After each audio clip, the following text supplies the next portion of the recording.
Hi guys! Welcome back to my YouTube channel. At kung bago ka pa lang dito, don't forget to like, subscribe, and share this story sa mga kakilala nyong mahilig makinig ng mga horror story. At bago natin simulan ang kwento ni Grisel, kung may mga experiences na kayo nakakatakot or kung ano mang kwento yan, isa nyo lang dyan sa FB group natin or di kaya dyan sa comment section. So, let's start! Nung bata pa ako, nakatira sa amin na lola ko. May sarili siyang kwarto sa bahay pero ilang buwan bago siya pumanaw, bumalik siya sa probinsya. Pagkaalis niya sa akin na binigay ang dating kwarto niya. Ilang panahon matapos siyang mamatay, may isang gabi na natutulog ako sa kwartong iyon. Nakatagilid ako sa kaliwa, nakaharap sa pader at nakatalukbong ng kumot. Bigla akong naramdaman na lumubog ang paanan ng kama ko parang may umupo. Una kong naisip baka kuya ko lang na gusto akong takutin. Pero may isang problema. Hindi ko naman narinig ang pinto. Sliding kasi yung pinto ng kwarto ko at lagi yung may malakas na tunog kapag binubuksan o isinasara dahil sumasayad sa tiles. Wala rin ako narinig na yabag o kahit anong ingay at doon na ako kinabahan. Nanatili lang akong nakatalukbong. Ayokong silipin kung sino o ano ang nasa paanan ng kama ko. Ilang segundo o baka halos isang minuto, hindi ako gumagalaw. Tapos bigla ko na lang ulit naramdaman na gumaan ang kama na para bang tumayo na kung sino man ang nakaupo roon. Pero hanggang sa mawala ang bigat, wala pa rin akong narinig na tunog ng paglakad o pagbukas ng pinto. Literal na natulala ako sa takot, hindi ako naglakas loob na sumilip o mag-check ng kwarto. Pinilit ko na lang ipikit ang mata ko hanggang sa makatulog ulit ako. Lumipas ang ilang taon bago ko naisip ang isang bagay. Baka lola ko lang pala yun. Hindi na kasi ako naisama ng nanay ko nang umuwi silang magkakapatid sa probinsya para samahan si lola sa mga huling araw niya. Hindi ko na siya nakita bago siya tuluyang pumanaw. Noong bata pa ako, isa siya sa mga taong laging nag-aalaga at nag-entertain sa akin. Kaya minsan naiisip ko, baka iyon na ang paraan niya ng pagpapaalam. Baka dumaan lang siya sa dating kwarto niya para makita ako sa huling pagkakataon. Hanggang ngayon, hindi ko pa rin alam kung ano talaga ang nangyari noong gabing yun. Isang bagay lang pinagsisihan ko. Sana naglakas loob ako magsalita. Baka kahit isang huling goodbye man lang na ibigay ko sa kanya. Kakainis. Napaka-sensitive naman. Paano makakapag-share ng ano dito? Pero yun guys, medyo nakakatakot yung story niya and medyo nakakalungkot lang din.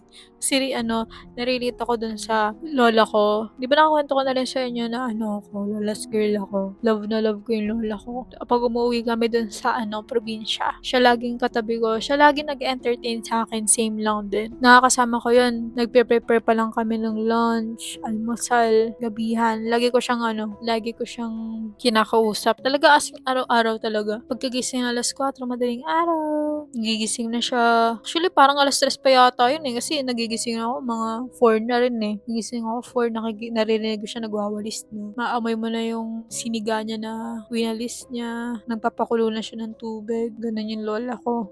Tapos lagi ko siyang kinakausap, ganyan. Tapos binibigyan niya ako ng pera, yung ganun. Palihim, huwag ko na sabihin sa mga pinsan ko, ganyan. Tapos binibigyan niya ako ng merienda. So, mabait yung lola ko. Love na love ko talaga yun. Yun talaga yung pinaka-the best na lola sa buong mundo. Lola ko. Ganun. Pero alam nyo, ang swerte din niya kasi nga, 'di ba? Love na love din siya ng lola niya. Kasi nga, kung lola niya man talaga yun, very sweet. Kasi nga, siguro kahit pinagsisihan niya na sana nagsalita siya, feeling ko yung lola niya okay na. Kasi 'di ba, hindi naman siguro magiging big deal sa lola niya kung ganun yung nangyari. Baka malungkot din yung lola niya kung pagsisisihan niya yun. Na-miss ko yung lola ko. Grabe ka naman, Grisel. Wow, pinaalala mo sa akin ng lola ko. Tsaka yung ate ko.